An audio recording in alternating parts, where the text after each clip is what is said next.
Hello everyone, and welcome to the Week 3 overview for English 1510 A1217 at Oakland Community College for the online asynchronous course. My apologies on posting on this one. I had a couple of hang-ups, and then I didn't realize that I was posting all of your guys' feedback and I didn't have the video up. I have everyone's forms, most of the diagnostics. I have a few more diagnostics to post over the next couple of days. I'm not sure I can get all of them out on Tuesday and Wednesday this week. Probably by Friday or Saturday of this week that we'll have diagnostics. Remember that that's an initial grade on there, covering that basic submission in the primary content. The only thing that you really, we're looking at on there, I got a diagnostic rewrite that becomes available next week. The thing you want to pay most attention to for the most of you guys so far is just the tutoring recommendation. So far in this class, it's been fairly good. I have a number of students where it's just a YTR1, meaning the one that's required for the semester. That's all that's there. There won't be an additional comments thing on here. That was from week 2. I left that on here so you guys could see this. Remember that from week 2. I'm sorry, I am going to leave this on here. Just note that was from week 2. It's not for week 3. Those are the additional audio things that I mentioned there on some of these files coming in. I have a few of you where we are going to need to meet to discuss some of the things on the submissions. I dealt with 2 of them already last week. One was certainly easy to deal with on there. There were a couple things just on the submission files themselves that had to be adjusted. But I do have a couple of them that we've gone through and screened, and there are some issues there and need to be able to address those with the students.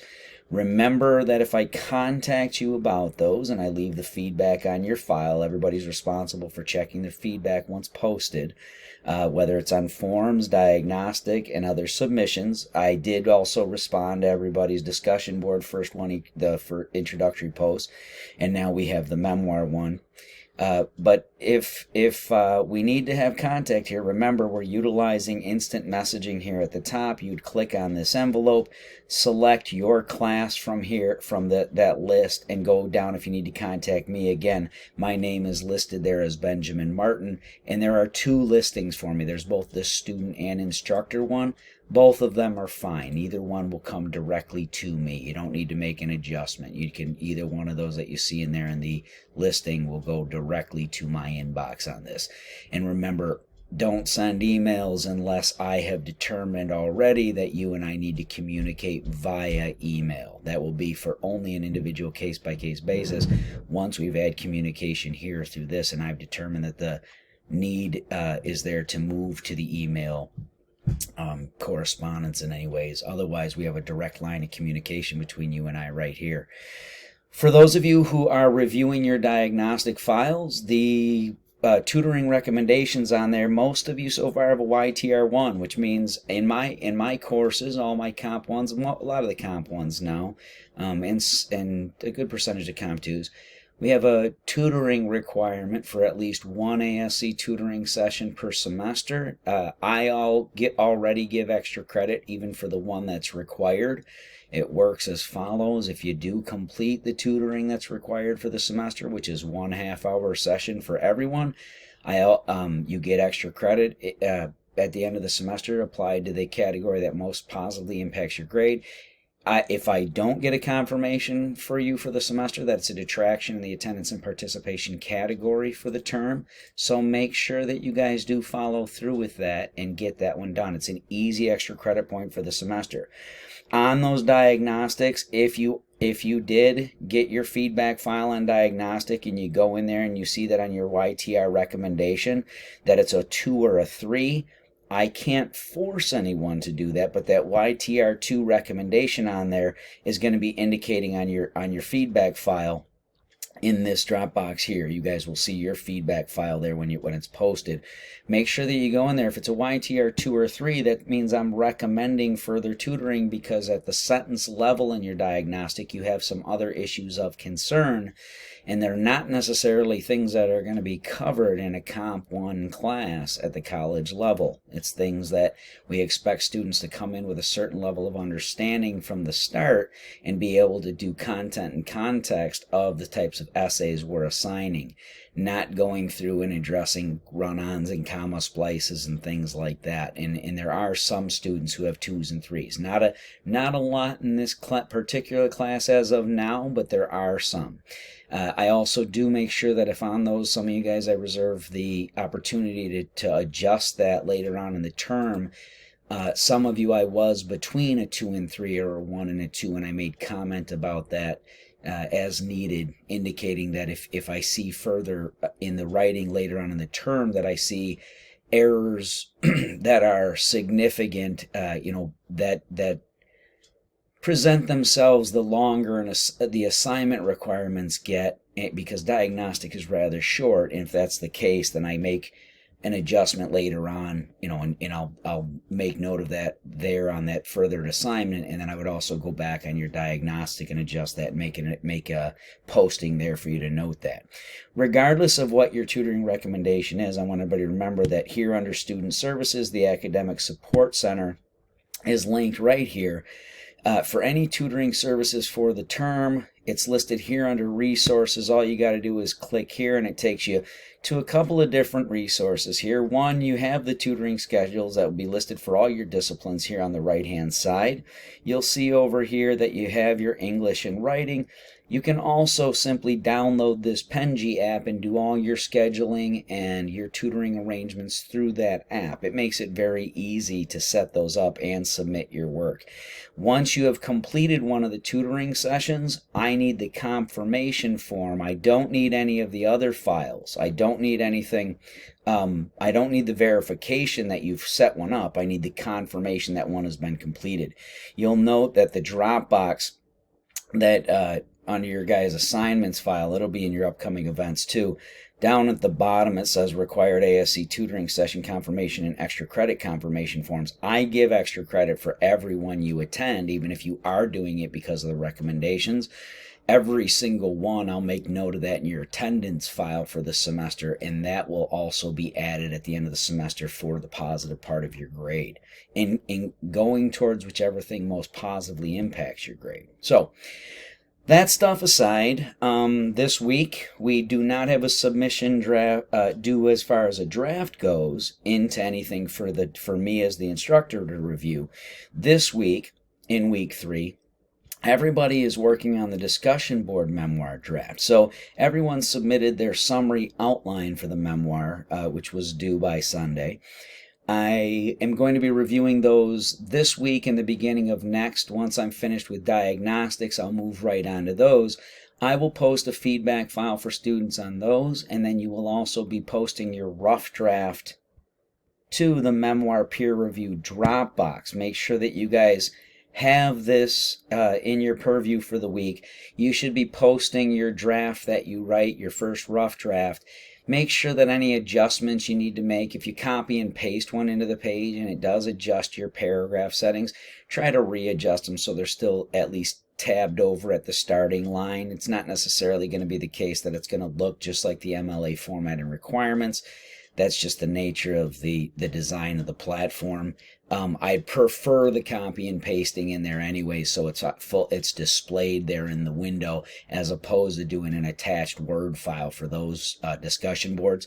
Works better as just a copy and paste in there. So each student would start the thread, each student copy and paste your memoir in there. Try to make sure that you comment and at least one classmate's on there. You get a grade both for your posting and for your draft review of someone else's. That's the whole point of the peer review.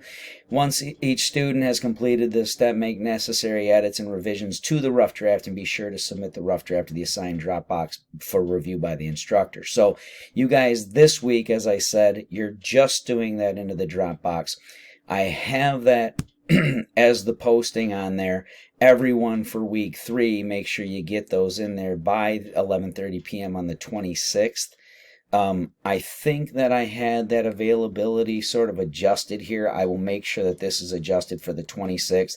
Also on the 26th, you'll see your diagnostic rewrite Dropbox open up. So anybody who did have corrections to make, if you lost some points on there and you want to take the opportunity to do the rewrite, you'll have a few weeks on there for that window to be open with that Dropbox.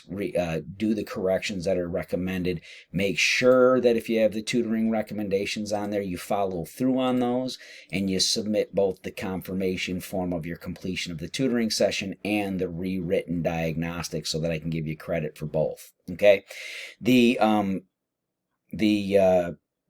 rough draft portion, I did have that due at the Sunday following the break. Next week you guys are off. Week 4, I will still post an overview video. It's still up to you guys as to when and how you want to complete these different things. But I moved the submission date of the rough draft after your peer review session. Your rough draft in the Dropbox for me for credit on there is for the 4th of March, not the 3rd. So I give you till that Monday at 11:30 p.m. And then you'll see that the final draft of that isn't due until the 10th, the following week. So this week, again, on the 3rd, it's discussion board for the memoir. The rough draft itself, you're posting in there to that Dropbox for peer review. The rough draft for portion for me is not due this coming Monday, but the following Monday, March 4th by 11:30 p.m. Remember, with the rough draft versions, I do a full review of the summary and outline and make comments accordingly on there, particularly in terms of your guys' complications. I will go through, and as long as everything's been completed there, it's pretty easy to get most, if not all, of the credit on summary and outlines. Just as long as you met all the requirements and completed all the fields, make sure you removed the example statements and those kinds of things, right? And then you will look at over my feedback file on the summary and outline, your classmates' peer review, complete your rough draft there. Once the rough draft goes into me on the 4th, I will go through and post credit. Those are rubric response. So as long as you meet all the basic requirements on there, I don't go through on a line-by-line sentence review. Remember, that is why I make tutoring recommendations, where it's not a grammar class. It is a content and context class of the style of essays and writing assignments that we're doing. So make sure that you're following through on those. Then everyone will make their corrections accordingly. I will already have posted up a summary outline by this time, feedback file for most students. Any time between there and the 6th or 7th, it'll give everybody time to have the feedback from their classmate and from me to finalize for the final draft. Once these are submitted the following week on the 10th, it takes me about 2 weeks to review these in total, get the feedback files back to students, and this will be the other file that you guys get to rewrite for the semester. So diagnostics and then the final draft of these. Once that's posted, you guys will get a few weeks from the posting date of your feedback. You'll get at least 2 weeks to do a rewrite on those. Okay. Other than that, guys, just make sure that you guys are staying up on the reading and file selections. Again, 4th week next week, you guys are technically off for your break. I just still have to have these assigned because it still is a 12-week, but I did move those, as I said, go into the submission file for the Monday afterwards as opposed to it being the Sunday of. 5th week is when we'll get into the final draft. 6th week, we will have the upcoming discussion board and a summary outline for rhetorical analysis. All right. Again, any communication students need, if you got any questions or comments for me, instant messaging here at the top. I think for week 3, everyone in this class, I have 24 students, I think, still registered on roster here. I think that about 80% of the students in here are doing very well and keeping on track. There are a couple of you that have some adjustments to make and a little bit of catching up to do. I don't give full credit on any late submissions, and I certainly don't take them without any discussion about what's going on there. But make sure that you're keeping up on the work, folks. Make sure you've reviewed the syllabus and you understand what the policies are regarding late and missing work. Also, I want to reiterate that I have some students where you and I need to connect about some of the submission files already, and I won't continue going for further credit in these until we've had our discussion. And that does mean for some of you, you do have to come to campus to address some of those in person, okay? Especially if it's got to do with any of the files being flagged. All right? Look forward to seeing the rest of the work, folks. Let me know if you got any questions, and good work so far.